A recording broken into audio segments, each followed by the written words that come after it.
So if we can leap rapidly into the first slide, please. So I'm going to be talking about our favourite words here. Some of this has already come up in the discussion. Funding and finances, or finances and funding. Let's talk about why it's often a major topic of conversation whenever people get together. Thinking about how we cost, what it actually costs to run a core facility, and then some thoughts on how to get some of that lovely money. So why is bioinformatics funding so contentious? Well, I think any funding's contentious, really. But bioinformatics in particular, well, that's my leading statement. I think it's probably a topic for discussion in itself, as we've already seen. Bioinformatics, I would say, is not particularly cheap, because if you want to do it properly, you need good staff, you need access to compute, whether or not you're running it yourself, and you need access to storage. And somebody somewhere is paying for that, even if it's not coming out of your cost model. So there are lots of core facilities around of different types. They might be doing X-ray crystallography or NMR, or running statistics advice as a consultancy. And they all have funding models, but the funding models don't necessarily fit for a bioinformatics core. And also, core facilities themselves may not have actually existed when your institution was set up. And so when you start a core facility, there may be a discussion of where it fits in the institutional organization and the institutional funding structure. Where do you put it? And also, core facilities may not be used by every member of staff in the rest of the institution. If you're in a life sciences facility, in a life sciences department or a life sciences institution, the chances are that a large proportion of the staff in the institution will be making some use of your bioinformatics facility. But if you're in a general university where most of the departments are not based in life sciences, and you're core funded, it may be quite difficult to justify your funding model to people that don't actually use your facility. So if you're a mathematician or an engineer, why would your department want to pay for a bioinformatics core? Conversely, there can be a confusion where a core facility is run by a team leader who perhaps is going to make more use of that core facility than some people in other departments. There are other reasons why funding generically for core facilities is complicated, and one of them is you've got to work out the cost-benefit analysis of that core facility existing, and that can be very complicated, and it also needs to be considered over many years to get a really good understanding of what difference is that core facility making to research. And then, of course, you've got the, well, you know, I'm a researcher and I don't want to pay, I just want to use I expect everything to be there. Software's free? Yeah, of course it is. My department pays for my desktop, so they should pay for everything else as well. And that can be quite hard to refute. Next slide, please. So it's all about, what are you worth? What is your bioinformatics facility doing to improve research? And that's different to what does it cost. It's relatively easy to measure what it costs to run a core facility, as long as you've got all of the information. But how you judge value for money is much more complicated, and it's also a very frequently asked question. How do you measure success if there isn't a null model? Well, if you're setting up a facility, that's a relatively interesting question to answer, because the chances are you know how researchers are doing their research and what they're doing before the facility's set up. And then you can compare it over time with how it changes when the facility gets going. But we can't always do that. So should a core facility be judged and its staff be judged the same way as an academic, or not? Unfortunately, most institutions know how to judge academic prowess, and that can be based around easily grabbed figures. How many papers did the person publish every year? What's the citation index on those papers? Is the person first author on that paper, last author, middle author, or are they just an acknowledgement? Oh, and they wrote some grants. So how much are those grants worth? What's the total grant funding for that person per year? And how much teaching did they do? So those are fairly standard, or some of the very standard ways of measuring academic work. But does that work for a core facility?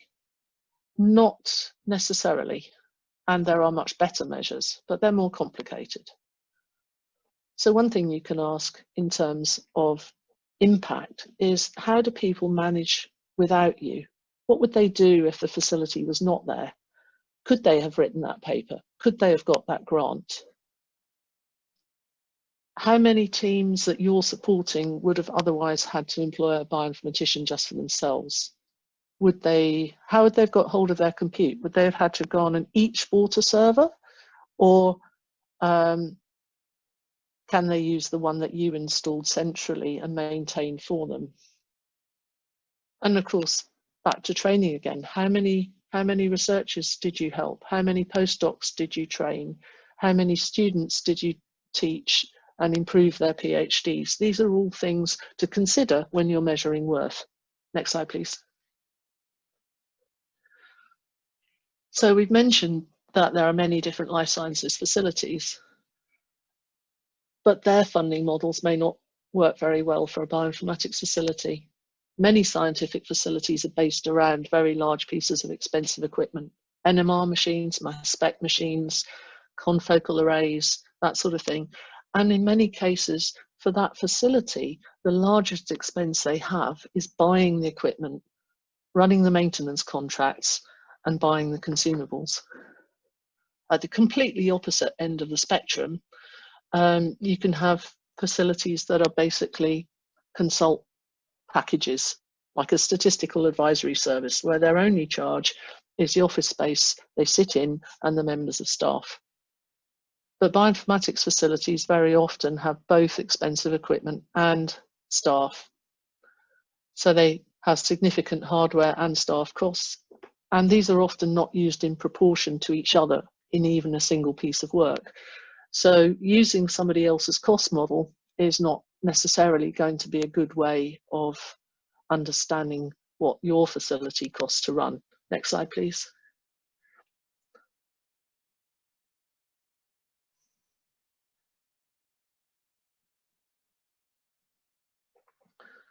So there's different cost models to finance your core facility.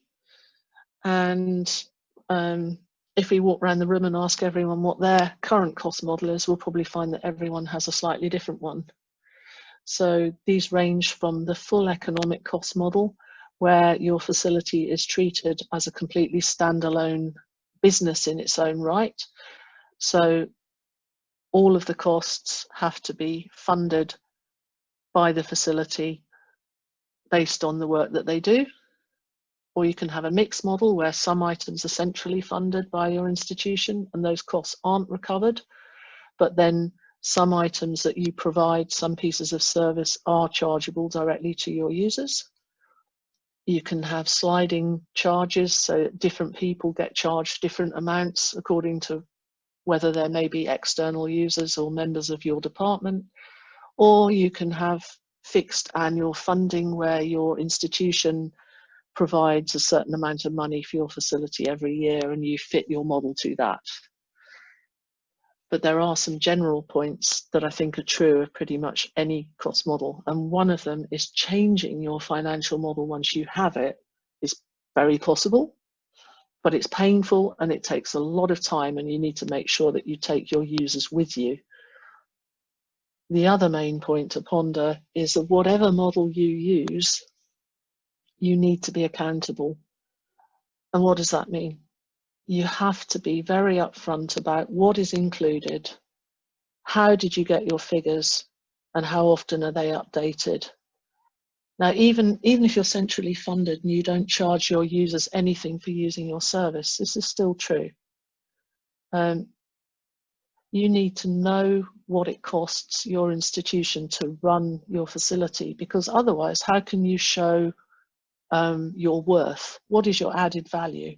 If you don't know what you cost to run in the first place, it's very difficult to make a strong case to say that you're doing a good job and that you should be rewarded by continuing to exist and in fact growing. Next, please. So when income is fixed and you know what it's going to be in advance, then you budget accordingly.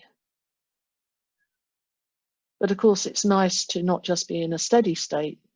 If there are more researchers out there requiring more and more of your help, then it's nice to be able to grow your facility to manage that expectation. And in order to do that, you need to grow your funding as well.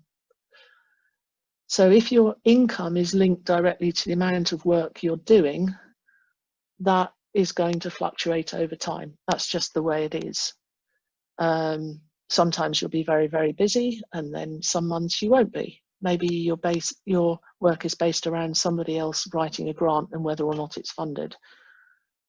If that is directly linked to the money coming in to your service, then that annual fluctuation is going to be a problem, unless you've got a get out of jail free fund, some leeway in the system, because you can't bring in a member of staff for 3 months when you're really, really busy and then say, oh, we don't need you in August, go away, I'm not paying you, come back in September. You know, it doesn't work that way. Changes in work volumes are a big problem, particularly if you've only got 1 or 2 members of staff, because they don't tend to come in handy one person size lumps. So temporary increases in work are more disruptive when there's not very many of you, because they're harder to smooth out between the members of staff that you have. And even if you have successfully got the money to bring in a new member of staff to cover the new increased workload, there's going to be a lag time in recruiting, and that has to be managed, because otherwise you end up with an overworked and unhappy staff. You can always stage how you request funds for a new member of staff if you're doing cost recovery, and that sometimes makes it easier to justify requesting a new post. Next slide, please. So some of us have to charge our users directly for some or all of the services that we offer to them, and having a very complex charging model can be very flexible, so you can recover exactly what a particular project requires of you, but it's also hard to administer. So I have seen charging models where the member of staff had to get out a spreadsheet with 5 different tabs to work out what it was going to cost to run a sequencing project for a researcher. It can make it very, very difficult to explain to your user what it's likely to cost to do a piece of work for them. But having some alternative ways of requesting costs back from the users can make it easier to support different ways of working. So there's lots of different ways of cutting up the apple pie in this case. I mean, you could perhaps say that some of your central funds will pay for disk storage, but if an individual researcher requires more than a certain amount, you're going to start charging them per terabyte to use the additional storage. You might say that your central funds allow each researcher to have 3 hours of free consultation with a bioinformatician, but if the bioinformatician has to spend one-to-one time with them longer than that, then there's an hourly charge to recover from the user to pay for it. There's all sorts of ways of doing this. But if you're going to have to charge users directly, giving them examples of what a particular type of work is going to cost them help immensely. So if you're doing an RNA-seq experiment, it's very easy, if you do that all of the time, to write an illustration saying, okay, when a typical RNA-seq experiment with N replicates and this number of controls is likely to cost you in the region of X. So if you have that sort of information, publish it, share it, put it on your website, make sure your users read it so they know what they're letting themselves in for, because they'll be much more likely to work with you if they feel they're not going to be just an open-ended money pit. And also be really clear about what you can and cannot offer them. If you're really, really busy, say so. Manage your expectations. Give them realistic timelines so everyone knows what you're walking into. And don't be afraid to discuss alternatives. So if you have to charge users directly to do a particular piece of work, and there's more than one way of doing it, discuss the alternatives with the researcher, because some types of analysis may be far more important to them than you realise, and your priorities may not be the same as theirs. Next slide, please. So if you have to charge users, it's really good to discuss the project before the experimental design is fixed, so you can spot problems that are going to be coming along. There aren't enough replicates, maybe, or the type of experiment chosen isn't going to give the type of result that they want to work on. Once you've agreed the experimental design, provide a quotation, provide information on the methodology that you think you're going to use, and give them a breakdown of the resources that you will be sharing with them and why they're needed. And of course, it's a good idea to consult the diary and do some planning to make sure those resources will be available at the start of the project. If there's a lag time between talking with the researcher and actually starting the project, revisit the quote and the methodology to make sure that that's still up to date and updated if it isn't. And keep the user informed all the way through. Update estimates. If things are taking longer than you expect, make sure they know. Discuss with them if you need to do a different type of analysis, or if you think they need further analyses in order to underpin the hypotheses that they want to make from the data. Mutually agree when the work is done, write the reports, update the quotation, and then only when everyone is in agreement that the work is finished, do the billing. These are all really, really obvious things, I suspect, but I think it's worth always reminding ourselves that communication, two-way communication between yourselves and your users saves an awful lot of heartache later. Next slide, please.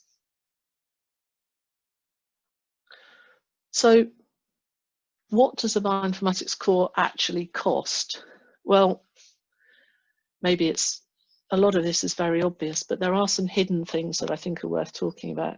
So all cores have key requirements in common, whether or not you pay for them yourself. We all have members of staff. We all have infrastructure that allow us to have those members of staff. So office space, access to loos, access to electricity, phones, all the local infrastructure. And the chances are that your facility also somewhere, whether it's on the cloud or under your desk, is going to have computers or access to computers in order to do the analyses and somewhere to store the data. So one of the biggest varieties of all, of course, is who is expected to pay for each of them. Next slide, please. So I wanted to talk about hidden costs. So these are kind of inherent in everything we do, because somewhere somebody is paying for the building that you're sitting in. They're paying for its insurance and its utilities, for it to be connected to water, sewage, heating, and all of that stuff. And then your institution will have centralized systems, administrators, financial people, maybe general IT staff. You might have a library. And the central funding may pick that up, and you may never see bills for that. You may never see estimates of what it costs, but you can be sure that your institution will know what these items cost, and they will have some sort of cost model that says that for every member of staff in department X, their proportion of paying for these hidden costs is a fixed figure. It may be calculated in different ways according to your institution, but the chances are there will be somewhere a standard calculation formula that tells you how much of these hidden costs your core facility is actually being charged, even if you don't get a bill.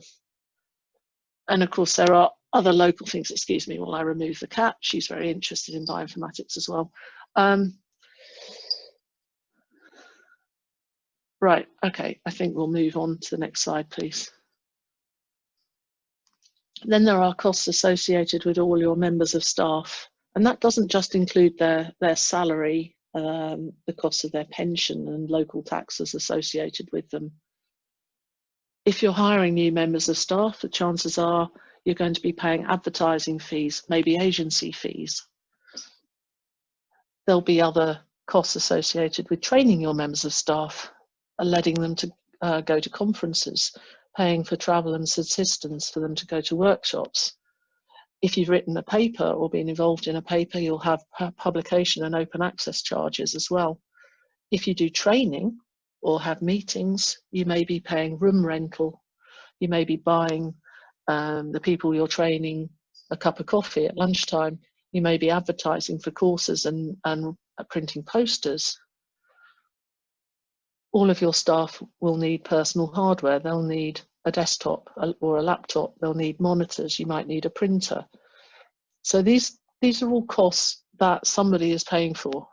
They may be part of your cost model. They may be part of your institution's more general cost model. But it's important to have an idea of who is paying for them and how much they are costing. Next slide, please. So staff time. Well, it's perhaps strange to say staff time is a commodity, but your members of staff all have a certain number of hours that they can be productive in any one day and any one week.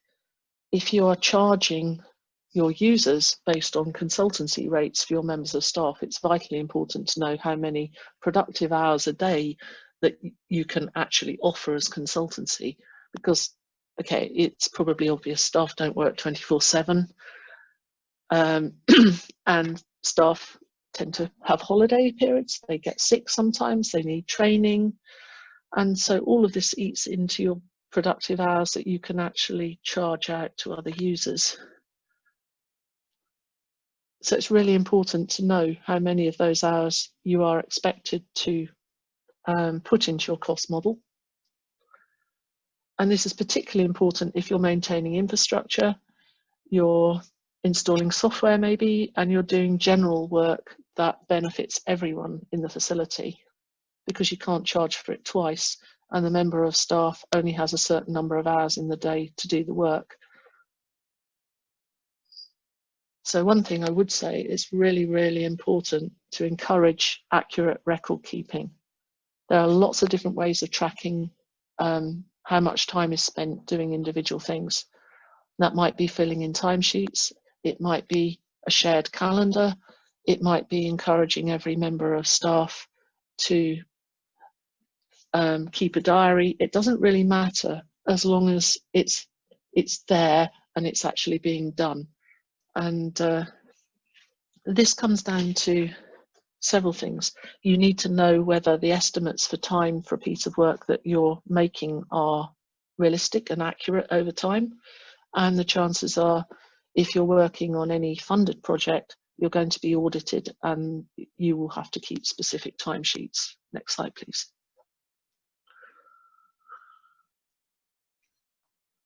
So as we've said, a member of staff clearly isn't a robot.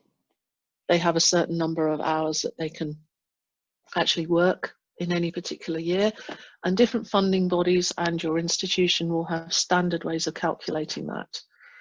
And it's really important, if you're going to start making estimates on staff time, that you know what your institution's standard time model is for how much productive hours a particular person is expected to do per year. Next slide, please.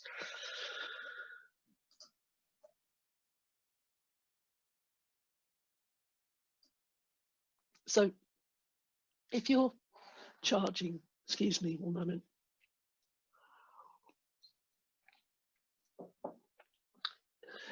If you are working on particular projects and these are funded through grant proposals, it can be very helpful to put named members of your core facility on the grant as a part post.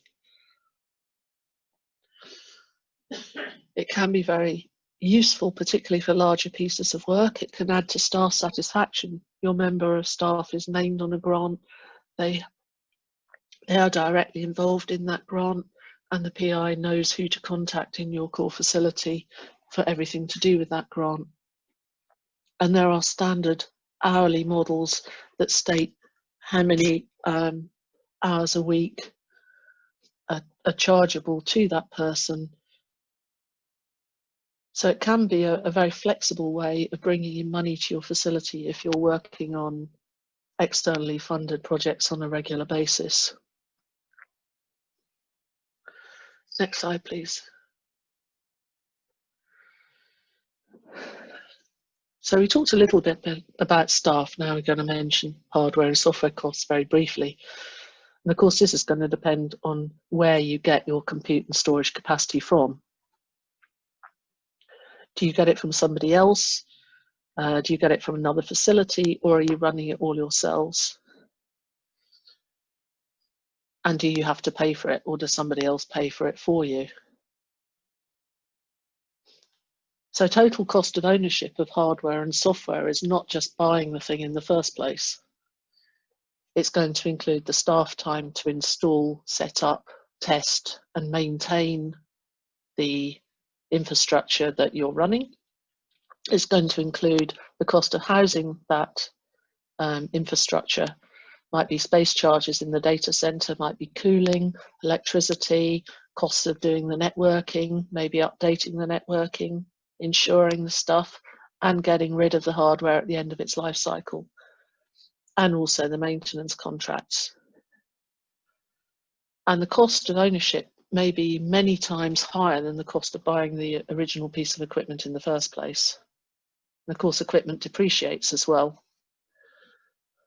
So if you're budgeting for hardware, instead of asking for a large sum of money every 3 to 5 years, it might be easier to make the case to request a third or a fifth of the total cost of replacement every year. If you can carry the money over between years, it depends on your funding cycle. You also need to consider the realistic capacity you can get from your hardware. This is particularly important if you're trying to compare the cost of buying a piece of kit with the cost of using a third-party cloud provider, because you need to consider the total cost of ownership in both cases. Otherwise, you're comparing apples and bananas and you don't get a sensible cost-benefit analysis. And of course, if you're trying to charge, recover from your users for the cost of ownership of your infrastructure, you need to know realistically how many cycles or equivalent you can get from the equipment in any 1 year. Next slide, please. There's lots of different ways of financing hardware and software. The one at the top is very popular, as you can imagine. All of your compute's centrally funded and it doesn't come through your books. It's there, you use it. Or you might be using somebody else's compute resources that are billed to you annually, and either you recharge that or not, or you might be doing it all yourself. Lots of different ways of doing this. But if you are recharging your users to help pay for your hardware and software, you need to consider how you're going to do that. If you charge people in advance based on their expected usage, what do you do when that usage is actually different to what was expected? If you charge based on what they used in the previous year, the good news is you'll know exactly what they used. The bad news is you're charging in arrears, and that person may have left the department before you actually charge them, or they may be wanting to charge a grant that's already finished. If you're getting your compute from other people, Maybe you're using a central HPC facility. One question to think about in advance is if my compute requirements suddenly go up, or I suddenly need to store a lot more data than I was expecting, is there a way of increasing the capacity during the year so that I don't have to wait? And what do I do if I want to try out a new type of hardware? I want to use GPUs, or I suddenly got an urge to try an FPGA card. How am I going to fund that?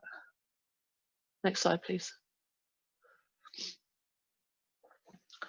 So there's different ways of funding and looking for funding to support the hardware replacement cycle, or indeed the software replacement cycle if you pay for commercial software. One is to apply for some sort of external capital equipment funding periodically. And when you write that proposal, you include all of the maintenance and the cost of ownership up front and hope that the funding body will pay for it. One issue with that is you may be lucky the first time and get your equipment, but 3 to 5 years later, when you have to replace it, are you going to be lucky next time? How do you pay for growth in the interim? And what do you do when you end up with aging hardware and there's no easy way of replacing it because you didn't get the new capital equipment funding? If you're funding smaller amounts of hardware, one thing you can do is to get researchers to buy incremental items as contributions to using your system. And that used to be quite a nice way of getting additional nodes for your compute cluster. You'd ask every researcher when they wrote a grant to request one additional node. And if you had enough researchers being funded on enough grants, you'd end up with quite a large and quite a nice compute cluster. The same could be true for storage. But it's hard to manage, and it's hard to show each grant is getting the appropriate value for the resources that they've requested. And if you're limited to only buying small items, you may end up not being able to buy better value for money larger items because they're too big to be funded on any individual grant. Of course, if you've got central funding and you can persuade your department to buy items up front for you, particularly large items of storage, then you may be able to recover some or all of your costs from users as they use them, and that's a model that we use quite successfully to fund additional storage. But of course, you have to convince your institution to buy equipment in the first place. Next slide, please. Then we're going to look very quickly at exploiting external funding resources. Next slide, please. Sadly, I don't know how to grow a money tree, but if anyone knows, please share, because I think it might be useful to all of us. So if you you may be able to apply for external funding yourself. So if you're going to do that, the first thing to do obviously is find a call for funding that you are able to apply to. As a core facility, that may not be a standard responsive mode research grant. It might be a call for new hardware. It might be a call to develop new software or tools, or to offer resources to researchers. Then you need to consider who can actually apply for the funding and who will lead the bid. Some bioinformatics facility managers are able to write grants and apply for them as a PI in their own right. Some institutions block you from doing that. So it's really important to find out from your own institution whether or not you can apply for resources yourself, or whether you could be a co-applicant or be a collaborator with a researcher or many researchers. So some of the types of funding may be not available to you, but it's worth having a look, because it may be possible, if you're careful, to go in on a larger proposal with other core facilities or other researchers.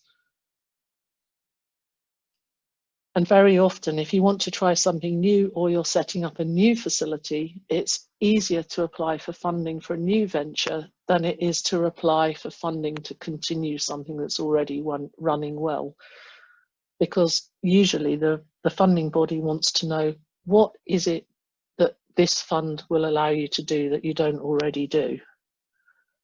What are you going to achieve that is new, that is better than what you're already doing and is better science? And if you're starting from scratch, that's a very easy thing to say. If you're looking for money to replace a server just to keep a service running, then that's not exciting science, and it may be harder to justify that. Next slide, please. So capital equipment projects, these are things that are very likely to be the sort of thing you would be applying to if you were setting up a new facility, or you're looking for a major new piece of equipment, a new compute cluster, a major new storage system, something like that. And I put these in quickly because writing a capital equipment project grant is in some ways very similar to writing a standard research grant, but it has a number of additional things that you really need to consider. And one of them is read the information about the grant call, check that you're eligible, check that it is offering what you think it is. This is all really, really obvious, but some of them are quite complicated to actually get to the nitty-gritty and work out exactly what it is that you're able to apply for. And make sure that you think about the cost of ownership of the item that you're trying to buy on the grant, and plan ahead. What is it going to cost you to turn on the piece of equipment that you're trying to buy? Who's going to look after it? Do you have the staff with the knowledge to install it and maintain it and turn it on? Does anyone else in your institute have that information? If you don't, where are you going to house it? There have been many, many lovely anecdotes of people that have been very successful buying a piece of major compute equipment and then been unable to turn it on because there wasn't enough electricity available, as an example, or when they turned it on, the substation fused. So it's really, really, really important to plan around requesting new equipment and get lots and lots of quotations, because your funding body is going to require realistic quotations from a number of different suppliers. And the larger the amount of money you're spending, the chances are the more careful you have to be in making sure that you've got all the quotations to back up what you're asking for. And plan ahead, talk to your department, talk to your finances, make sure that you actually have the infrastructure to cope with the thing that you're asking for. Next slide, please. So if somebody's writing a bioinformatics grant or a research grant and it has a high bioinformatics component, then maybe you or a member of your team could be a co-applicant on that grant in their own right. One advantage of this is you get credit, you get research credit for being named and involved on the grant. You get improved visibility for yourself in your institution, and the chances are you'll get more control of the project. If you have the bioinformatics track record and the main researcher writing the grant does not, then your track record in the area can improve the likelihood of that grant being funded. So some core facility managers and staff are able to be co-applicants on research projects in their own right, research grants. It depends on your institution, but it's a really good idea to find out whether or not you can be a co-applicant on a grant yourself, because sometimes it takes a little while to have that discussion internally, and it's good to know beforehand. If you're fully funded on another project, you may not be eligible to apply for certain types of funding yourself. But one thing's important to know: you don't necessarily have to be on an academic track in your position to be able to apply as a co-applicant on external funding. So it's always worth having a chat with your institution to know what the policy on this is, because it can be a very useful way of bringing in funds for your facility. Next slide, please. So costing work for grant applications is very similar to costing shorter projects, but it has to be done more carefully, because grant projects tend to run for longer, and it's easier to make mistakes in your time estimations. Again, it's really important to discuss the work that's expected with the researcher before you go too far along the lines of actually putting money estimates down. Make sure they have a realistic idea of what they want from you, whether or not you can do it, whether or not their experimental design is sensible, before everything is fixed, because there's going to be a long period of time between you helping them write the grant and getting the money on the table. So if you're involved in writing many grants with many different researchers, it's going to put quite a lot of effort on you, and you may not get that much return, because success rates on writing grants vary from less than 20% to about 40% being funded, depending on the funding body. And many projects don't make it. And it can take quite a lot of time to write a research grant. You may have to read papers. You'll be discussing the work with the PI. You might be doing quite a bit of writing. Maybe you'll be looking at different analysis methods and doing some pilot work first. But probably the most important thing is estimate what you need to do, break it down into items, work packages, according to the type of work and when you expect it to happen in the grant, and make sure that you both agree that the costs are realistic. If the PI starts complaining that the time and cost estimations for what needs to be done are too expensive, then there's a problem with expectation management. Don't get talked into agreeing to work on a project for nothing, or put not enough staff time on it to do the work just because it makes it look cheaper. And probably the most important thing of all, if you're working on somebody else's grant with them, is knowing what the deadlines are, the timelines to actually produce what's required of you, because there's nothing worse than having somebody phone you up the day before a major grant is being submitted and go, "Ooh, I think I need some bioinformatics. If I put X £1,000, dollars on the grant, you'll do it for me, will you?" You've got to have the conversation to understand what you're walking into before you agree to be involved. Next slide, please. And of course, there are always what I would call problem child projects. I guess we've all seen them. We've probably all got our favourite ones to talk about in the bar, but there are certain things, I think, that cause us all problems with particular research projects.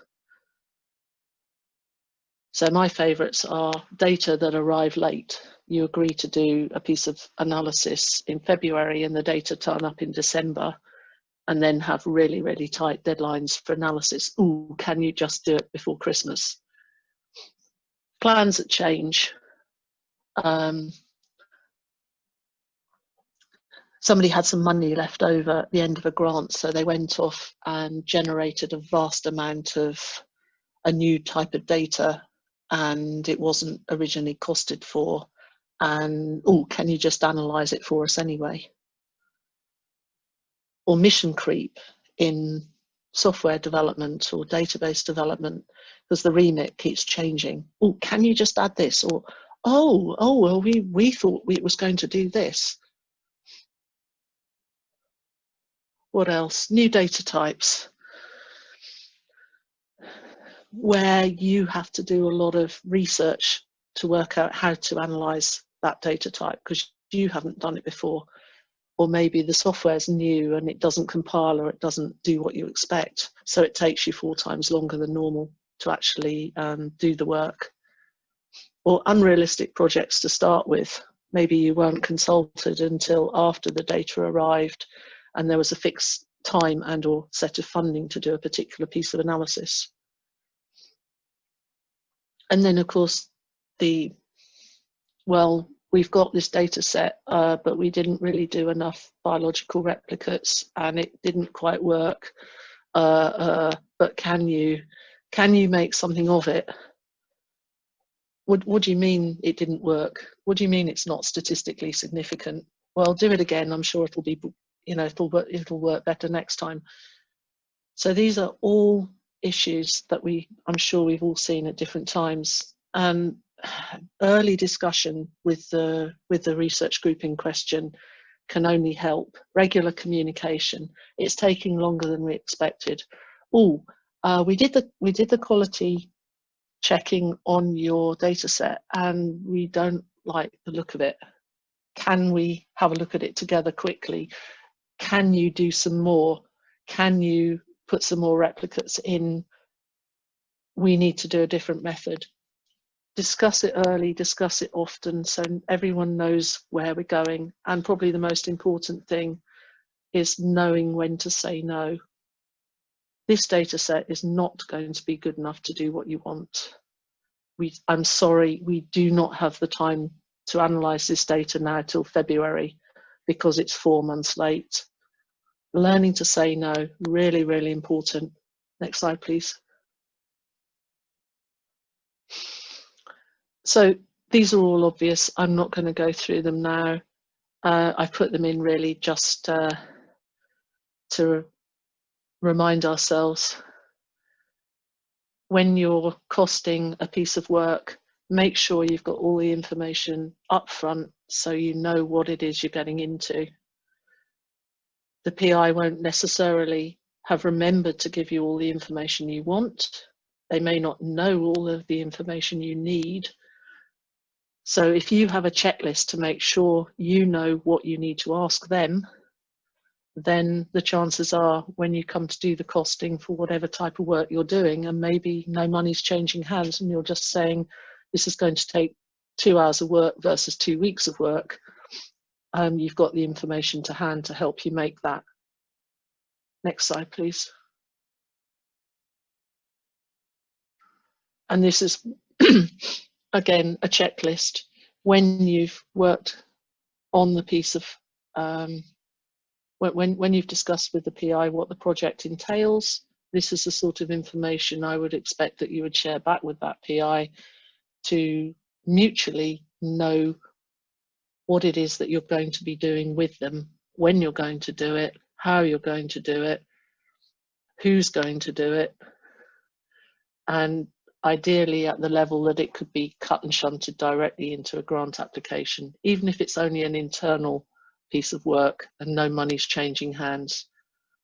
So I think that's the last slide.